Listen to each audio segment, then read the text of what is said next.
ओम शांति। आज के भगवत गीता श्लोक क्लास में श्लोक नंबर है तीसरे अध्याय का 7वां श्लोक, अध्याय 3, श्लोक नंबर 7। श्लोक है, यह तु इंद्रियाणि मनसा नियम्य रभते अर्जुन कर्मेन्द्रिये कर्मयोगम असक्तः स विशिष्यते।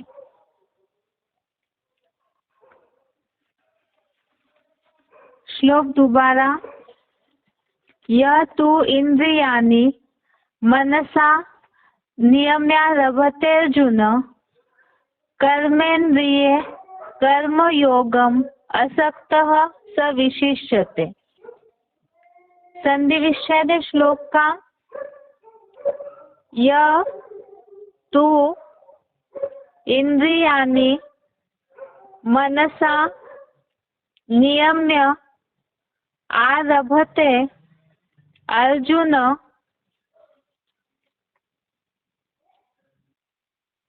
कर्मेन्द्रिये कर्मयोगम असक्तः स विशिष्यते। संधि विच्छेद दोबारा, यह तु इंद्रियाणि मनसा नियम्य आरभते अर्जुन कर्मेन्द्रिये कर्मयोगम असक्तः स विशिष्यते। शब्दों का अर्थ है, अर्जुन अर्थात हे अर्जुन, तू अर्थात परंतु, यह अर्थात जो, मनसा अर्थात मन से, इंद्रियाणि अर्थात इंद्रिया, नियम्य असक्तः अर्थात नियमित करके अनासक्त हुआ, कर्मेन्द्रिय अर्थात कर्मेंद्रियों से, कर्मयोगम अर्थात कर्मयोग का, आरभते अर्थात आचरण करता है, स अर्थात वह, विशिष्यते अर्थात विशेष है। शब्दों का अर्थ दोबारा, अर्जुन अर्थात हे अर्जुन, तू अर्थात परंतु, यह अर्थात जो, मनसा अर्थात मन से, इंद्रियाणि अर्थात इंद्रिया, नियम्य सक्त अर्थात नियमित करके अनासक्त हुआ, कर्मेन्द्रिय अर्थात कर्मेंद्रियों से, कर्मयोगम अर्थात कर्मयोग का, आरभते अर्थात आचरण करता है, स विशिष्यते अर्थात वह विशेष है। इसमें क्लैरिफिकेशन ज्यादा नहीं है, 2 ही शब्द है। हे अर्जुन, परंतु जो स्थिर मन से इंद्रिय नियमित करके अनासक्त हुआ, कर्मेंद्रियों से कर्मयोग का आचरण करता है, वह विशेष मान्य है।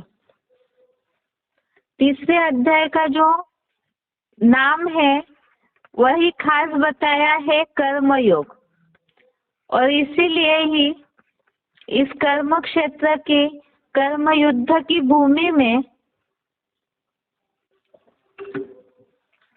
खास भगवान अर्जुन को कर्म कैसे करना है वही सिखा रहे हैं।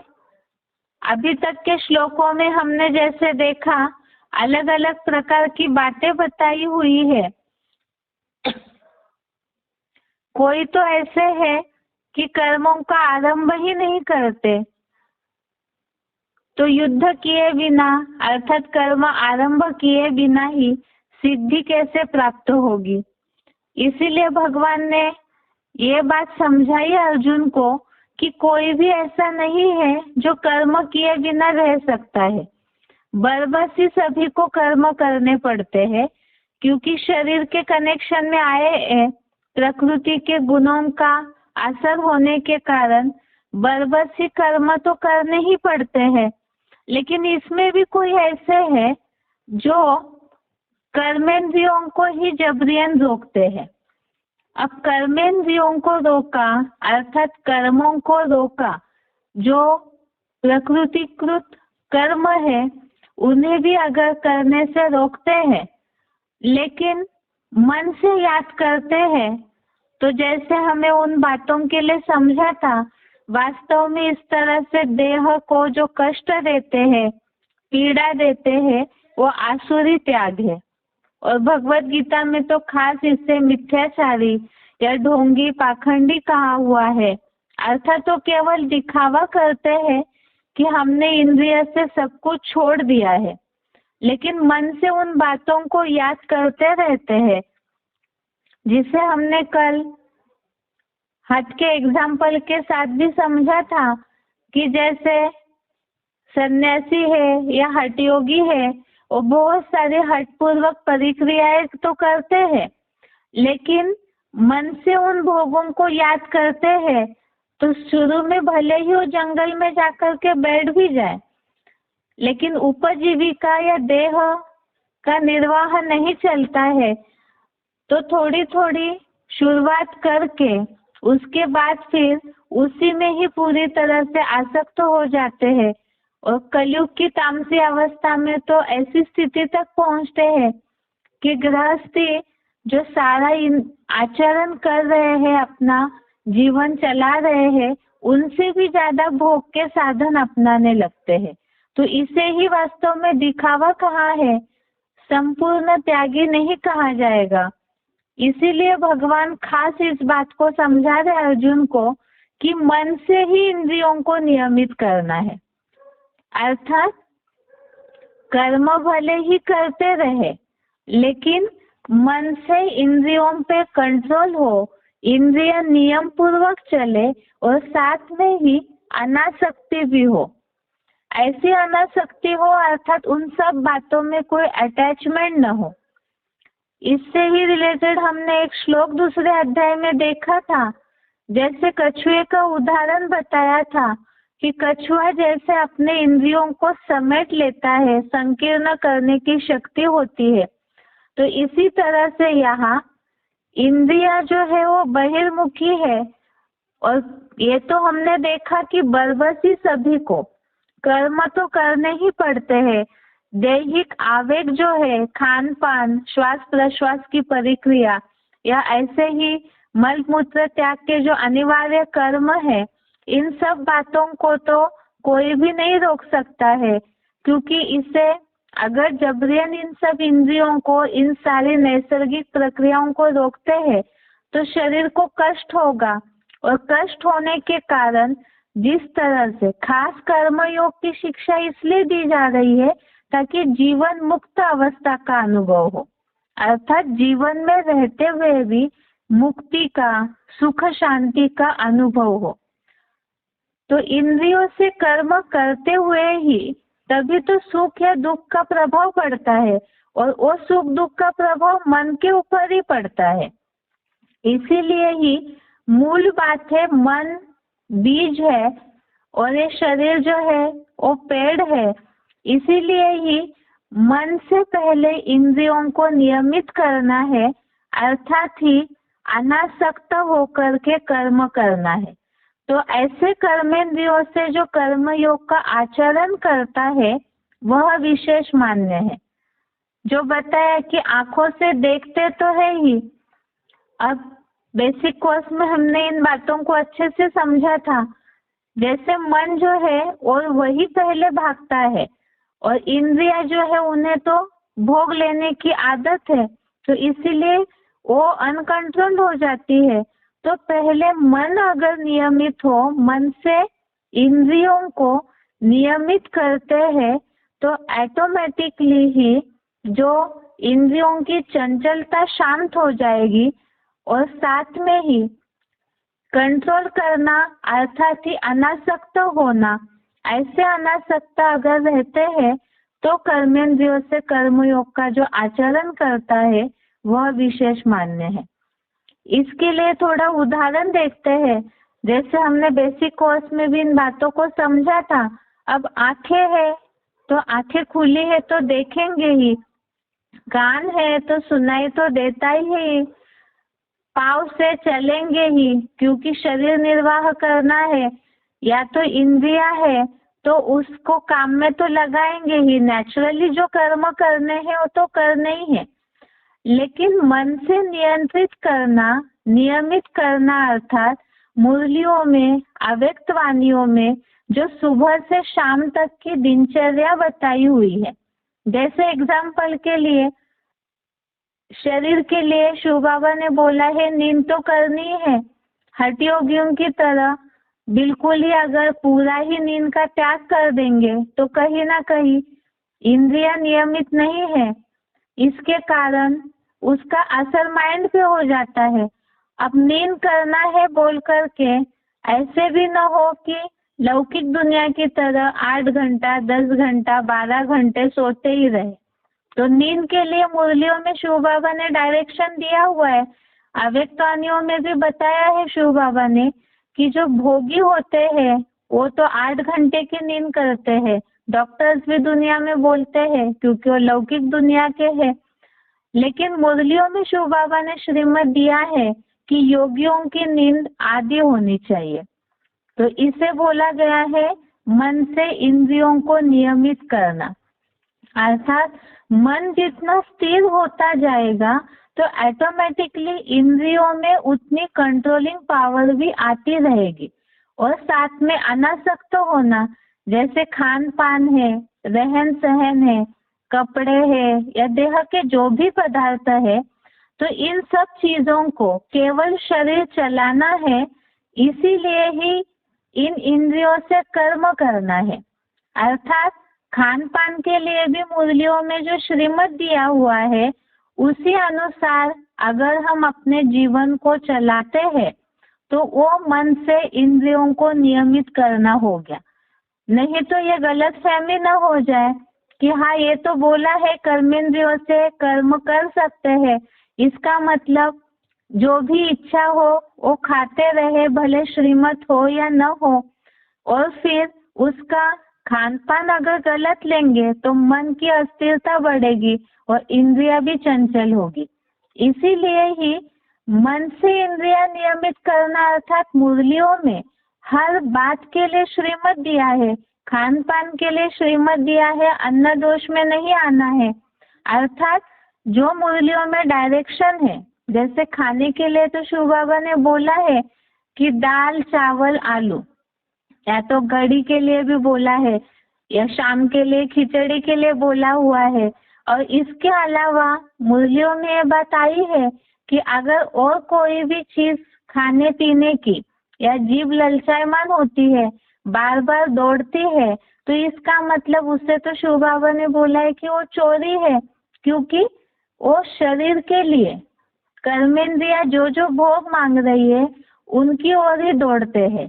तो इसमें मन से इंद्रिया नियमित करना अर्थात मुरलियों में जो डायरेक्शन दिया है हुआ है उसमें चलना, और साथ में ही अनासक्त होना अर्थात मन से उन सब बातों में अटैचमेंट न हो। अर्थात खाना खा रहे हैं तो केवल शरीर चलना है, इसी शरीर से स्वर्ग में जाना है, इस अनुसार ही खान पान रहे। तो इसे अनासक्त होना अर्थात ही इन सब चीजों से, देह हो, देह के पदार्थ हो, इनसे कोई अटैचमेंट न हो। केवल ऐसे जो कर्म करते हैं अनासक्त होकर के, तो कर्मेंद्रियों से कर्मयोग का आचरण करता है, वह विशेष मान्य है। अर्थात ये भी एक प्रकार का युद्ध है, और इस युद्ध में मन स्थिर रहे और कर्म करते हुए भी शिव बाबा की ओर अगर बुद्धि लगी हुई है तो वो वास्तव में विशेष मान्य है। इसी के लिए ही ये कैसे करें, इसी समझने के लिए ही 18वें अध्याय का छठवां श्लोक देखिए, अध्याय 18 श्लोक नंबर 6। इसमें खास ये बात बताई है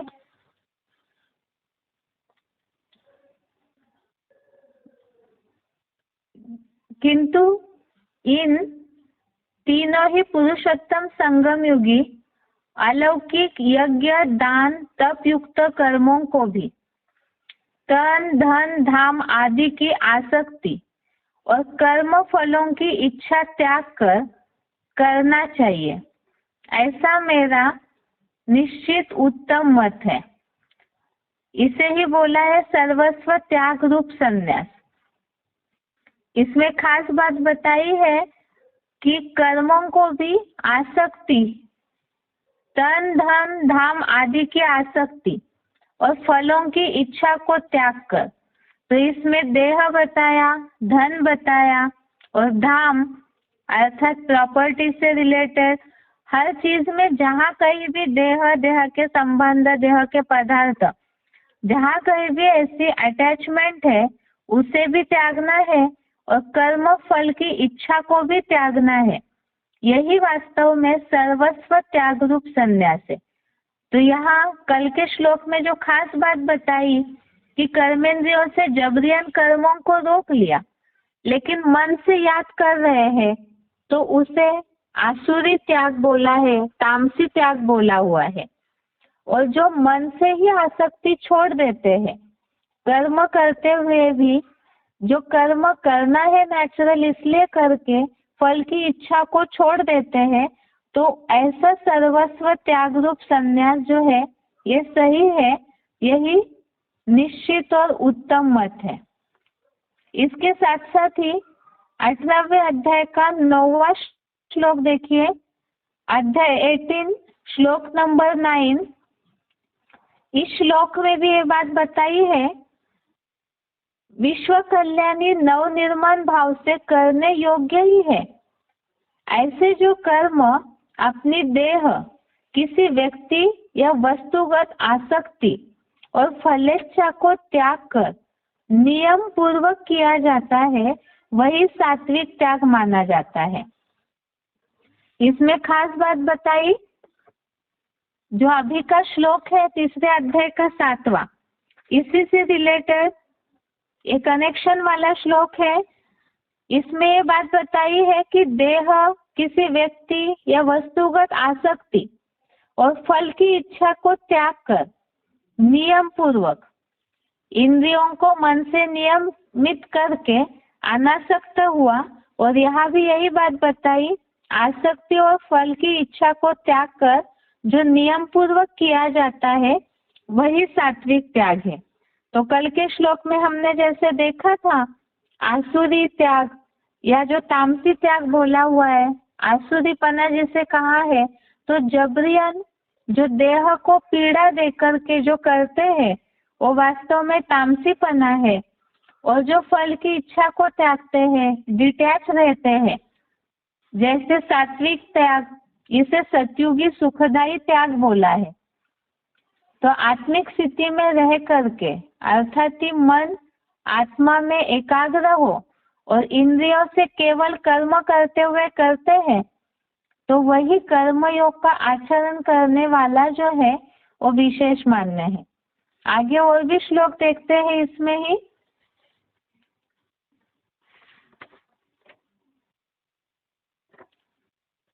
इसके आगे के श्लोक में ये बात बोली है, जैसे कि ये कैसे हो सकता है कि कर्म भी करते रहे और मन का बिल्कुल उसमें अटैचमेंट न जाए।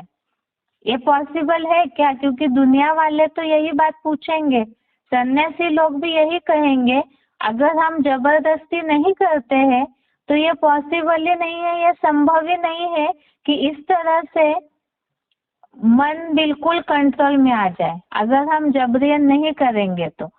लेकिन इसके लिए भी बताया इंद्रियों को भोग तो चाहिए, लेकिन अगर उन्हें कोई अच्छी चीज मिल जाती है तो ऑटोमेटिकली ही मन जो खराब चीजें हैं जिससे मन डिस्टर्ब हो रहा है, अस्थिर हो रहा है, उससे अपने आप ही कंट्रोल में आ जाएगा।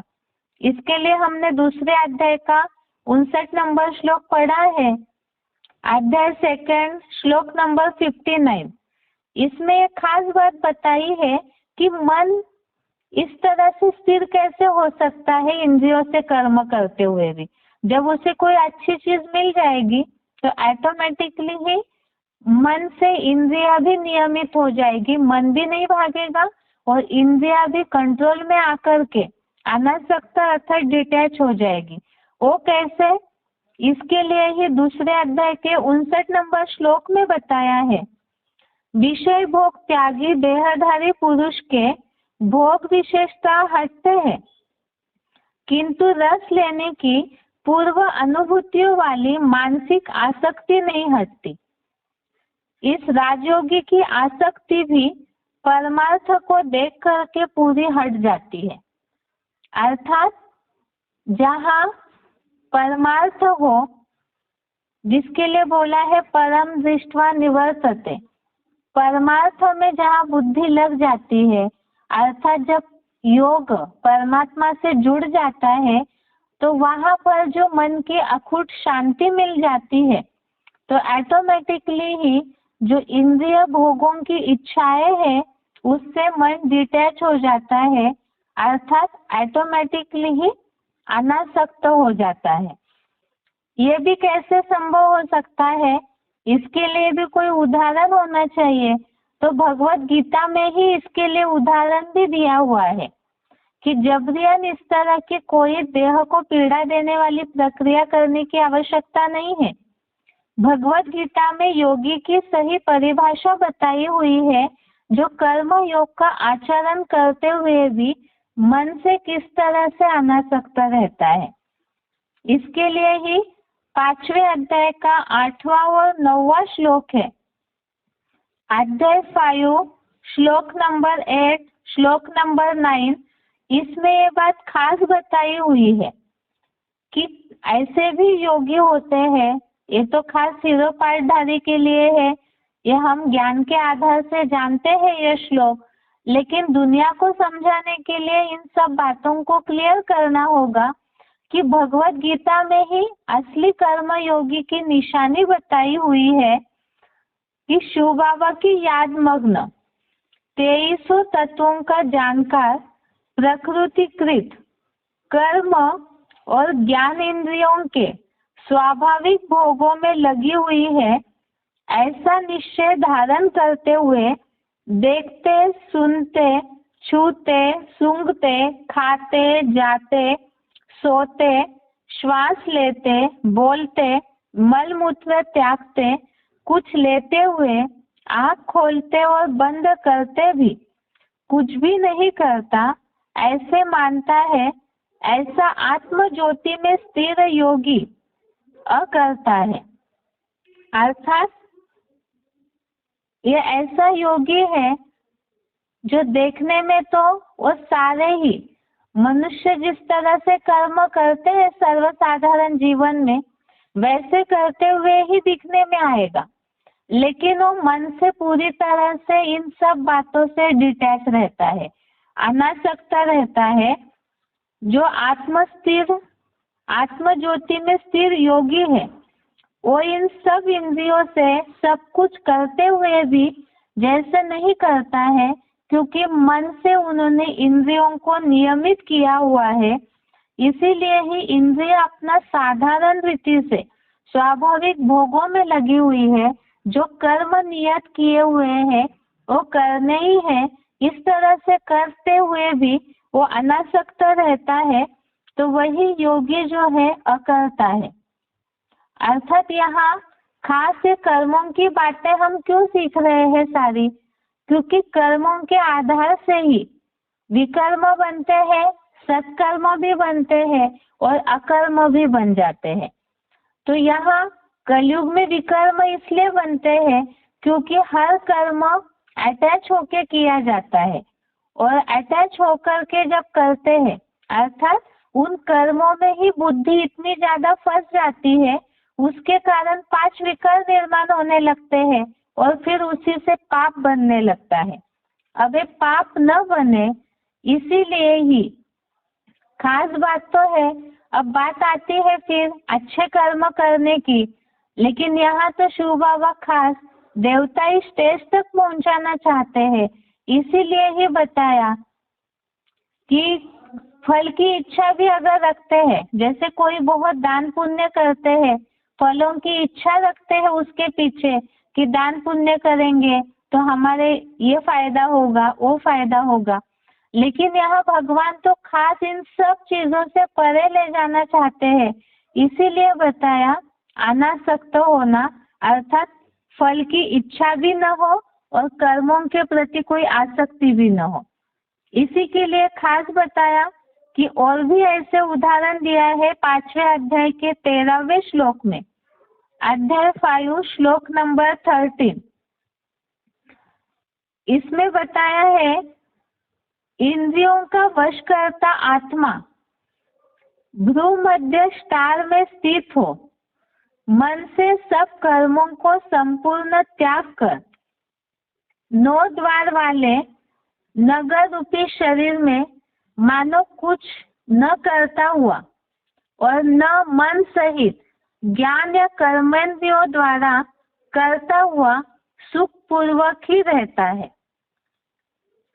इसमें भी यही बात बताई है, जैसे 5वें अध्याय के 8वें 9वें श्लोक में भी यही बात बताई कि इंद्रियों का वश करता आत्मा मन से सब कर्मों को संपूर्ण त्याग कर 9 द्वार वाले नगर रूपी शरीर में मानो कुछ न करता हुआ मन सहित ज्ञान और कर्मेंद्रियों द्वारा करता हुआ सुख पूर्वक रहता है। अर्थात मन से उसने सब बातों को त्यागा है। इंद्रियां नेचुरली जो कर्म करने हैं उन कर्मों में लगी रहती है, लेकिन मन इन सब बातों से अनासक्त रहता है, क्योंकि मन भ्रूमध्य स्टार में अर्थात आत्मिक स्थिति में स्थित है। और आत्मिक स्थिति जहाँ है वहाँ परमात्मा याद जो बोला है बाबा ने सहज भी है और समाई हुई भी है। तो ऐसे जो आचरण करता है वो विशेष मान्य है। इसी के लिए खास समझा हमने कि वास्तव में तभी हो सकता है जैसे कि इंद्रियों से कर्म करते हुए आसक्ति तभी हटेगी जब परमार्थ में पूरी तरह से मन बुद्धि लगी हुई होगी। अर्थात याद की स्टेज जितनी बढ़ती जाएगी, कर्मयोग का आचरण करना अर्थात ही क्या, इसे प्रैक्टिकल में सही रीति समझना जरूरी है कि जो भी कर्म करते हैं तो उसके लिए हर समय बुद्धियोग शिव बाबा से लगा हुआ अगर रहेगा तो कर्मों में आसक्ति नहीं जाएगी नेचुरली। इसके लिए ही जरूरी है कि मुरलियों में ऐसी बहुत सारी बातें शिव बाबा बताते हैं, जैसे कि 18वें श्लोक में जो बात आई, तन धन धाम आदि से भी अनासक्त होना, फल की इच्छा त्यागना। अर्थात कर्म कर रहे हैं, धन कमा रहे हैं, लेकिन वो केवल शरीर चले इसी के लिए। अगर धन के आगे फिर इच्छाएं निर्माण होती है कि हम प्रॉपर्टी कमाए, आगे की पीढ़ियों के लिए रखते रहे, तो ये आसक्ति बढ़ती जाएगी। और अनासक्त होना इसका मतलब ये है कि बुद्धि में ये जरूर रहे कर्म करते हुए कि विनाश होने वाला है, तो ये सारी जो भी हम कमाई कर रहे हैं इसके 4 अंजाम होने वाले हैं। तो इस तरह की अगर मूल्यों की बातें बुद्धि में रहेगी तो ऑटोमेटिकली ही आसक्ति जो है वो हटेगी। संकल्पों में, मन में जो अटैचमेंट निर्माण होता है, इच्छाएं निर्माण होती है, वो ऑटोमेटिकली हट जाएगी। अगर मूल्यों का गहरा ज्ञान बुद्धि में है तो इंद्रियां नियमित हो जाएगी, कंट्रोल में हो जाएगी। तो ऐसे हर कर्म के लिए मूल्यों में शिव बाबा ने क्या बोला है वो बातें अगर बुद्धि में रहती है तो कर्मयोगी बन जाएंगे। और वही विशेष मान्य है जिसके लिए बोला है कि वही संकल्पों का संपूर्ण त्याग, यही वास्तव में सन्यासीपना है, जिसके लिए कल ही हमने शब्द देखा, सर्व संकल्प संन्यस्त योगी भवति कश्चन। ये आज का श्लोक है, इसका उच्चारण एक बार सुनते हैं और साथ में ही कल का और आज का श्लोक मिला करके ही कुछ सिलेक्टेड पॉइंट है, उसे भी देखते हैं। पहले उच्चारण। यस्त्विन्द्रियाणि मनसा नियम्यारभतेऽर्जुन कर्मेन्द्रियैः कर्मयोगम् असक्तः स विशिष्यते। हे अर्जुन, परंतु जो स्थिर मन से इंद्रियां नियमित करके अनासक्त हुआ कर्मेंद्रियों से कर्मयोग का आचरण करता है, वह विशेष मान्य है।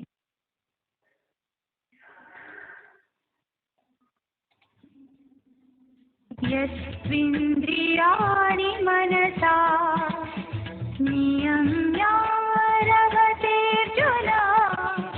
कर्मेन्द्रियैः कर्मयोगम् असक्तः स विशिष्यते।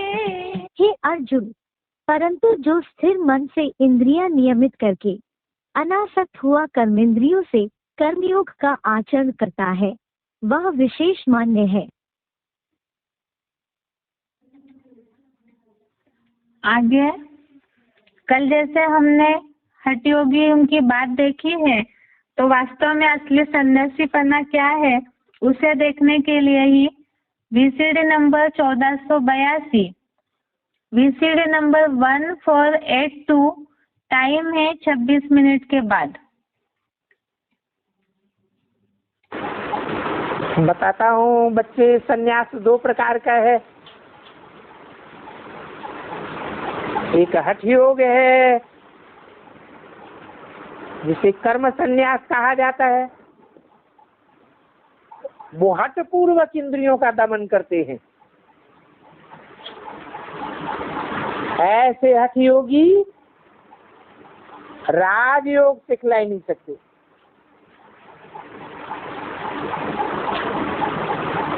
उनके फॉलोअर्स को बताना है, जिन्हों की तुम अपने को फॉलोअर्स समझते हो, कहलाते हो कि मैं फलाने सन्यासी का फॉलोअर हूँ, परंतु ये तो तुम झूठ बोलते हो। वो सन्यासी तो जाकर कफन ही पहनते हैं। तुमने कहाँ घर बार छोड़ा है,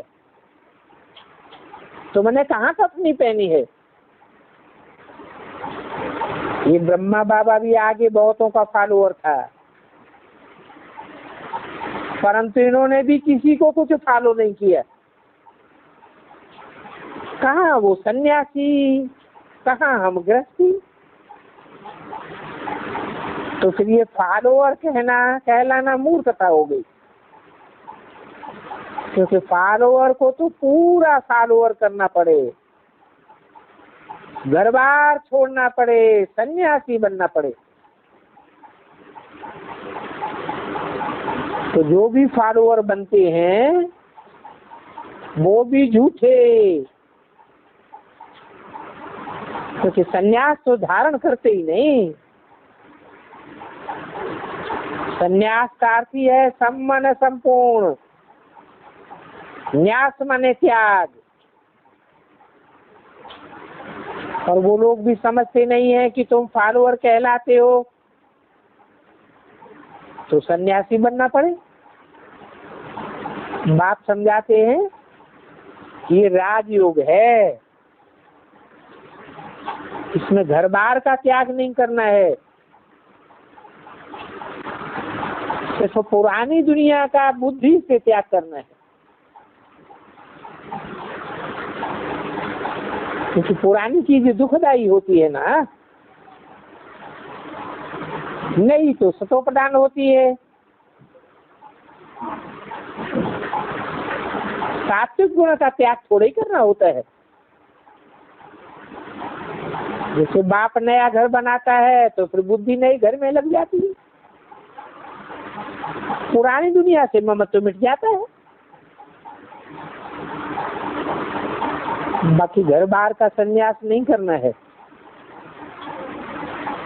स्त्री भी अगर संन्यास कर ले तो फिर बच्चों को कौन संभालेगा? तो ये बात तो ठीक नहीं हुई।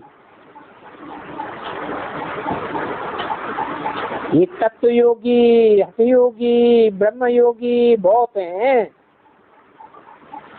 जो तत्व से योग लगाते हैं।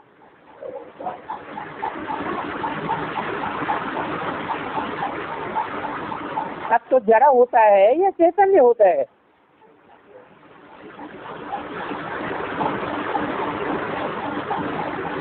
तत्व समझेगा या चैतन्य समझेगा? जड़ तो थोड़ा ही समझेगा। ये ब्रह्म तत्व है जड़।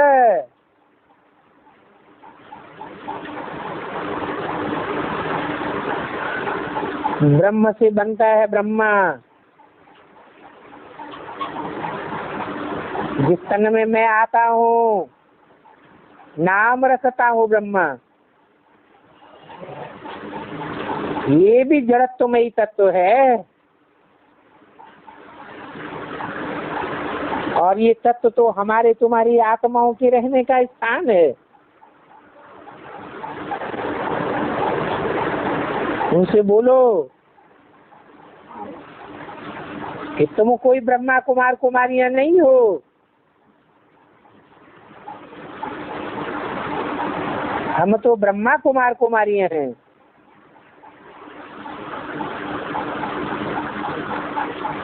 वो ब्रह्म तो महत्त्व है। तो ब्रह्म तत्व की कोई कुमारी थोड़ी ही होती है।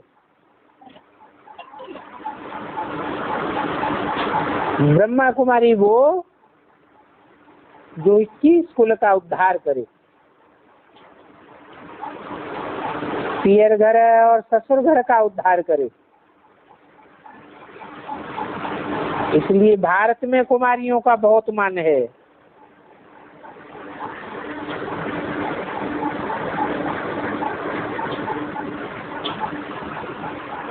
जब तक कुमारी पवित्र है तो सभी को उनको पूजते हैं।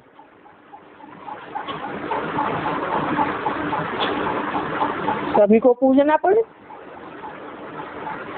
अपवित्र बनती है तो सभी के आगे माथा टेकना पड़ता है।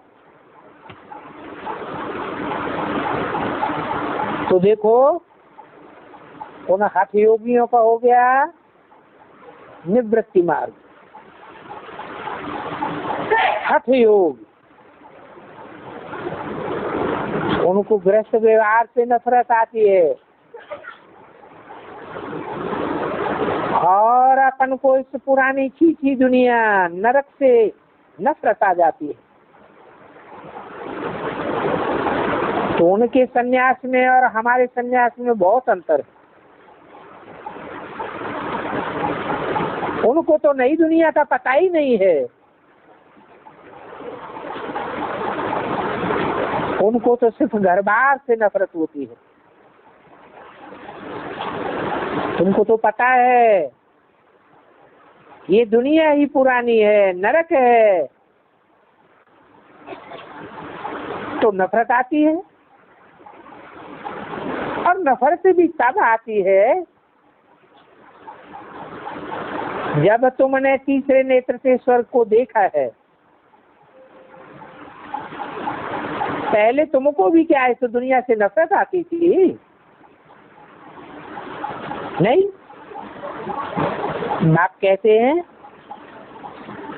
तुम बच्चों को स्वर्ग में ले जाने के लिए उनको राजयोग सिखाता हूँ। मैं हठ योग कैसे सिखाऊंगा?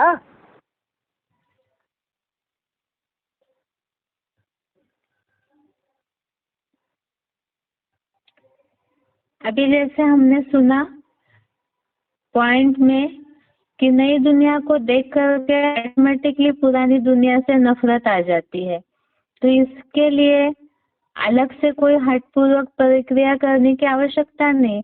जो दूसरे अध्याय का 59 नंबर श्लोक देखा हमने कि परमार्थ को देख करके ऑटोमेटिकली आसक्ति हट जाती है। तो यहाँ पर हठयोग करना, जबरियन इंद्रियों के दमन करने की आवश्यकता ही नहीं पड़ती है। जैसे कि कल के श्लोक में देखा था कि जबरियन इंद्रियों को रोकना, इस तरह से जो हठयोग की परिक्रियाएं करते हैं उन्हें मिथ्याचारी कहा जाता है। तो यहाँ बेहद के संन्यास में इसकी आवश्यकता ही नहीं पड़ती है। तो आज के श्लोक से तो ये बात लागू होती है कि मन से अगर अनासक्त हो जाते हैं, मन में ये बात बैठ जाएगी कि खराब क्या चीज है, अच्छी क्या चीज है, तो ऑटोमेटिकली ही इंद्रियों पे कंट्रोल आ जाएगा, नियंत्रण आ जाएगा और अनासक्त भी हो जाएंगे। आगे का पॉइंट है VCD नंबर 2796, टाइम 19 मिनट के बाद। VCD number 2796, time 19 minute.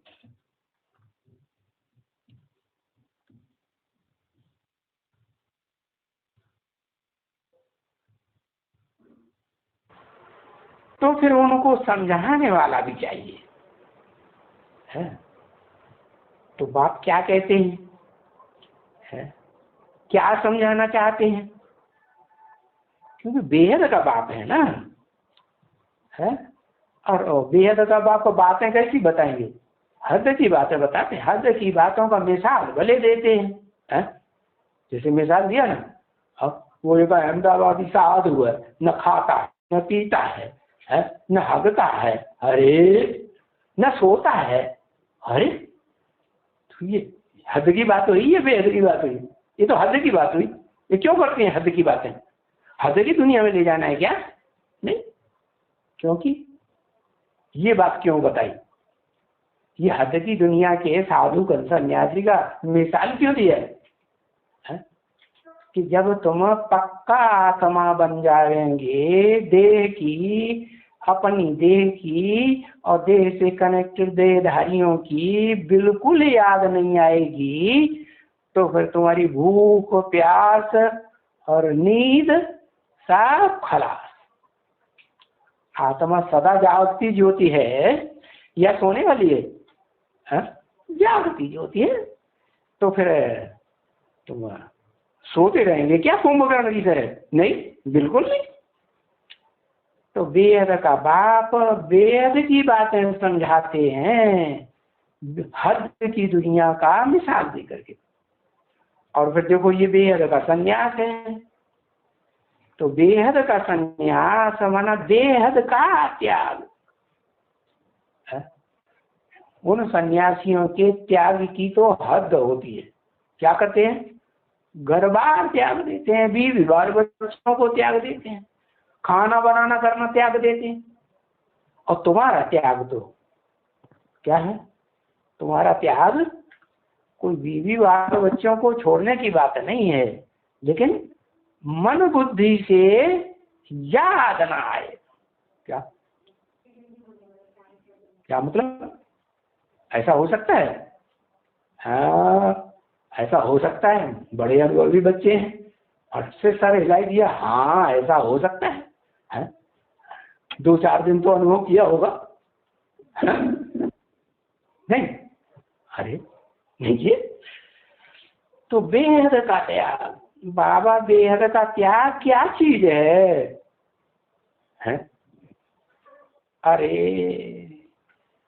तुम्हें पता ही नहीं, ये जो पुरानी दुनिया है ना, है, इन पुरानी दुनिया में तुम जो कुछ इन आंखों से देखते हो, है, इन सब का बुद्धि से, मन से त्याग। कुछ भी याद ना आए। क्यों? ऐसे क्यों?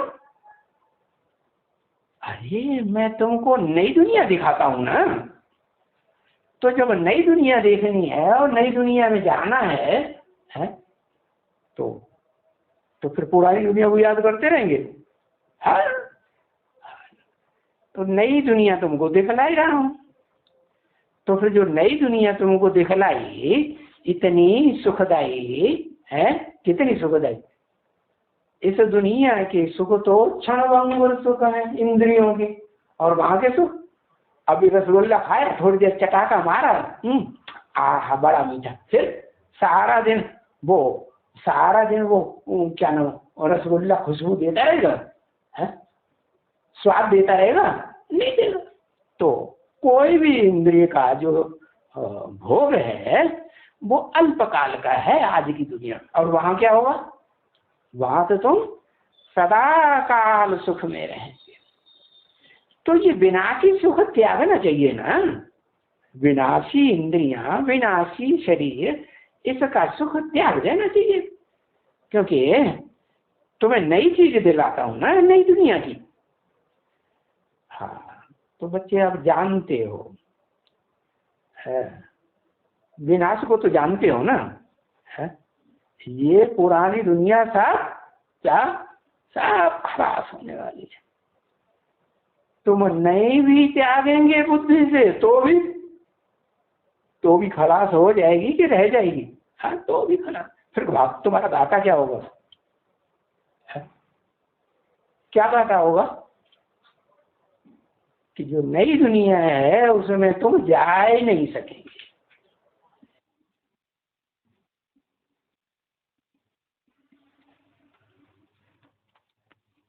अभी जैसे पॉइंट में सुना हमने, खास आज का श्लोक जो है मन से अनासक्त होने की बात आई, जिसके लिए बताया कि नई दुनिया की जब सुख है उसको देख करके पुरानी दुनिया से अपने आप दिल हट जाती है। और इसमें तो खास बात बताई कि आज की दुनिया के जो सुख है वो तो क्षणभंगुर है। तो इसीलिए ही इन सब चीजों से मन अनासक्त हो जाएगा और साथ में ही नई दुनिया के सुखों का महत्व बुद्धि में होगा, जिसे हमने दूसरे अध्याय का 59 नंबर श्लोक देखा था कि परमार्थ को देख करके आसक्ति हट जाती है। तो नई दुनिया के जो अतीन्द्रिय सुख है उसको देखते हुए ये बात मन में अगर बैठ जाएगी तो ऑटोमेटिकली ऐसे कर्मयोगी को अनासक्ति हो जाती है और उसी से ही उनकी मन से ही वो सारी बातों का त्याग कर देते हैं। ये आज का श्लोक हो गया। अभी आगे बेसिक कोर्स देखते हैं। बेसिक कोर्स में हमने पिछले हफ्ते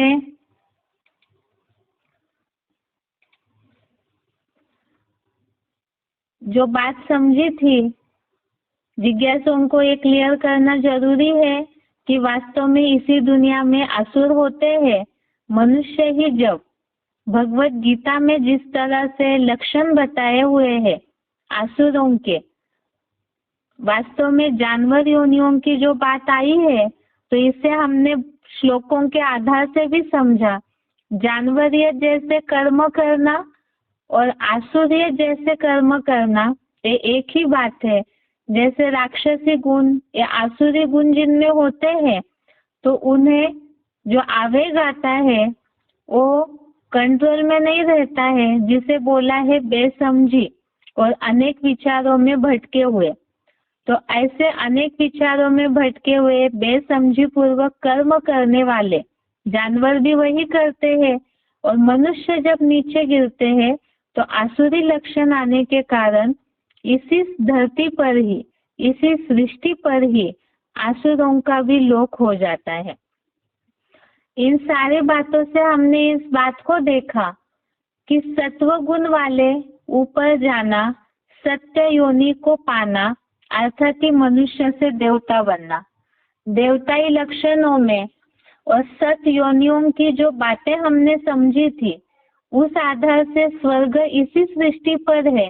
अर्थात जब व्यक्ति अपने गुणों से, मनुष्य मनन चिंतन करके अपने गुणों से ऊपर उठता है, इस देह रूपी मिट्टी से अपनी बुद्धि को ऊपर उठाता है, डिटैच हो जाता है, तो मनुष्य से देवता बनता है। और तमोगुण वाले जो है, असत योनियों वाले जो है, वो अधम गति को जाते हैं।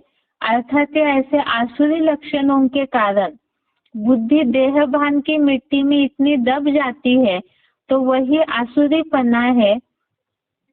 इन सब बातों से ये सिद्ध हो गया जो हमने श्लोक देखा था कि दो भूत स्वर्गे लोके अस्मिन, अर्थात ये दोनों लोग भी, आसुरी लोग भी और देवताई लोग भी स्वर्ग भी और नरक भी इसी सृष्टि पर, इसी पृथ्वी पर ही होते हैं, मनुष्यों के गुण कर्मों के आधार से। जब तमोगुणी बन जाता है मनुष्य तो ये दुनिया नरक कही जाती है, और जब सतोगुणी बन जाते हैं तो यही दुनिया स्वर्ग बन जाती है। और इसी तरह से ही जैसे रात होती है और दिन होता है, तो ऐसे ही ये जो सृष्टि का चक्र है वो भी इसी तरह से चलते रहता है। रात के बाद दिन आना जरूरी है और दिन के बाद रात भी आती है, लेकिन वो कौन सा समय है इस सृष्टि का? ये तो 24 घंटे का दिन रात का चक्र जैसे अविरत चलता है, ऐसे ही सृष्टि पर देवताई समय और आसुरी समय ये कब की बात है, इसे समझना होगा। आखिर असुर बनने वाले असुर कब, क्यों, कैसे बनते हैं, और देवता भी कब, क्यों, कैसे देवता बनते हैं, इसे समझने के लिए ही इस 3 लोक के चित्र में सृष्टि चक्र के कुछ रहस्यों को भी जानना जरूरी है। तो इसीलिए जिज्ञासुओं को इन बातों को पूछना होगा कि आखिर ये सृष्टि तो चलते रहती है, इस सृष्टि चक्र के बारे में बहुत सी मान्यताएं, बहुत सी ऐसी बातें हैं जो गलत रूप में भी फैली हुई है। जैसे कि लोग ये बताते हैं कि सृष्टि की आयु लाखों वर्ष है। क्या ये वास्तव में सच है? सृष्टि की आयु लाखों वर्ष, जैसे 84 लाख योनियों की बात आई, तो ये 84 लाख योनियों की बात, सृष्टि की आयु लाख वर्ष होने की बात, ये इतना लंबा लंबा हिसाब क्यों बताया शास्त्रकारों ने?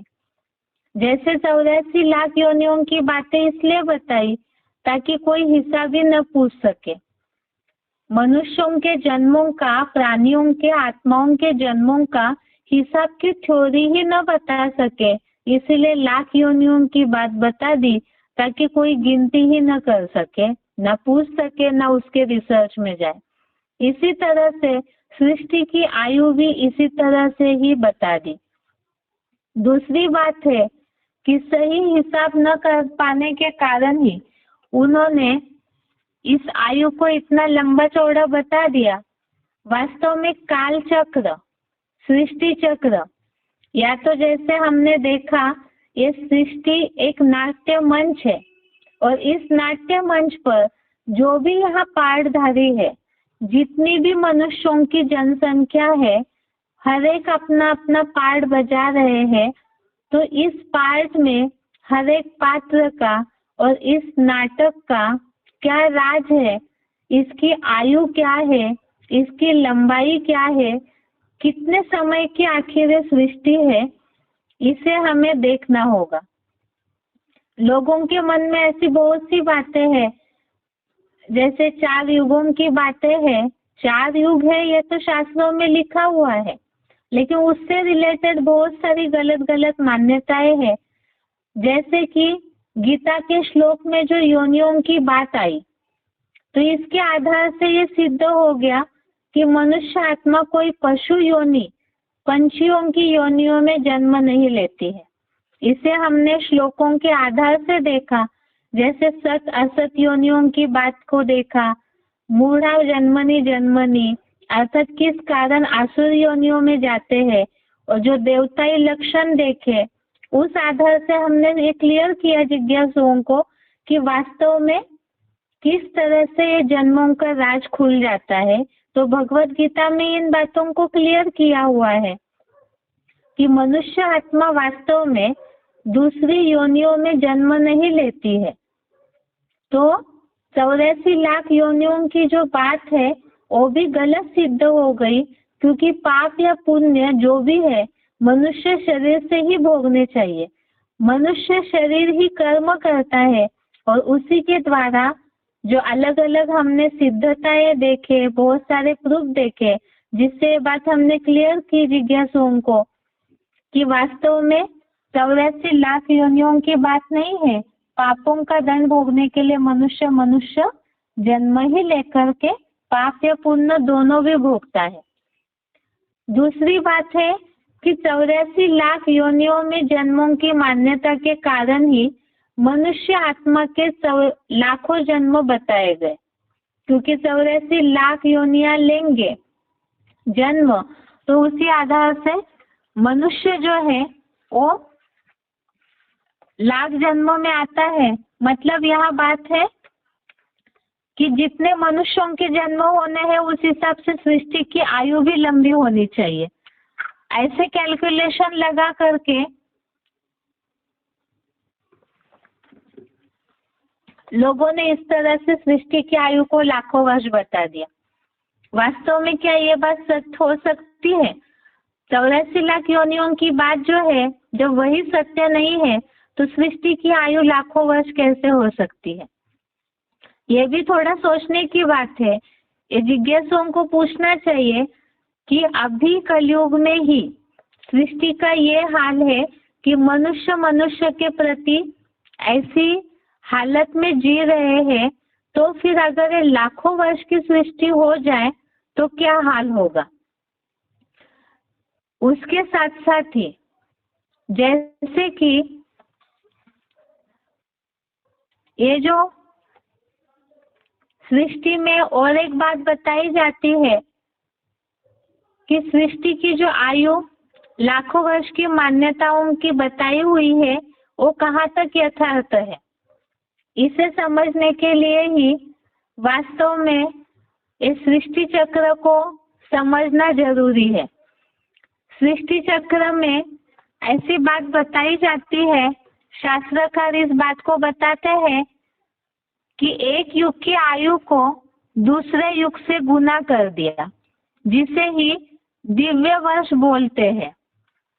ऐसे करके ही उन्होंने आयु को लाख वर्ष गुना कर, हजारों वर्षों को गुना करते करते दिव्य वर्ष करके लाखों वर्ष की या हजारों वर्ष की सृष्टि का काल बता दिया। वास्तव में सारी बातें कहाँ तक संभव है? जैसे कि सतयुग की आयु 4 गुनी बताते हैं, त्रेता की आयु 3 गुनी बताते हैं, द्वापर की आयु 2 गुनी, कलयुग की आयु 1 गुनी बताते हैं। तो ये सारा हिसाब करके, गुना का हिसाब लगा करके ही इस तरह से लाखों वर्ष की आयु बता दी है। ऐसे ही टोटल चारों युगों की आयु को मिला करके भी कल की आयु को लाखों वर्ष कर दिया है। तो ये वास्तव में ये जो दिव्य वर्ष है या सतयुग में जो दिव्य वर्ष की बात बताई है, ये क्यों बताई हुई है? दूसरी बात है, इस तरह से जो गुना करने की बात आई हुई है, तो ये कब का हिसाब है? वास्तव में ही सच में ही जैसे ही थोड़ा ये लॉजिक है, जैसे दिन और रात समान होते हैं, 12 घंटे की दिन है, 12 घंटे की रात है, तो बराबर बराबर होता है। तो फिर सुख और दुख का जो समय है सृष्टि का, जैसे कि सुख माना दिन और दुख माना रात, तो ये जो समय है ये भी वास्तव में बराबर होना चाहिए या नहीं होना चाहिए? क्यों? इसलिए क्योंकि ये भी समझने की बातें हैं कि आखिर समय को लंबा किस आधार से बताया गया। जो दुनिया में भी यह बात बोली जाती है कि सुख के जो दिन हैं वो बहुत जल्दी बीतते हैं, दुख के दिन जो है वो बहुत धीरे धीरे बीतते हैं। तो ऐसी मान्यता क्यों निर्माण हुई? तो इसका मतलब ये सारी जो मान्यताएं हैं, अलग अलग लाखों वर्ष की आयु बताना, युगों की आयु अलग अलग बताना, ये सारी जो बातें हैं ये वास्तव में ही ये कब की बातें हैं? इस सृष्टि चक्र का रहस्य जब हम समझेंगे,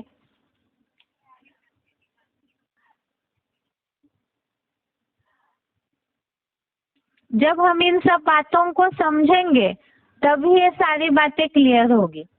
अभी बहुतों को ये प्रश्न निर्माण हो रहा होगा कि 3 लोग की बात को देखते देखते हम सृष्टि चक्र तक क्यों पहुंचे। तो वास्तव में ही सृष्टि चक्र में इसलिए हम ये बात क्लियर कर रहे हैं क्योंकि 3 लोक के चित्र में हमने पृथ्वी के बारे में जो बताया, साकार लोक के बारे में, तो इस साकार लोक में मनुष्य जन्म लेते हैं।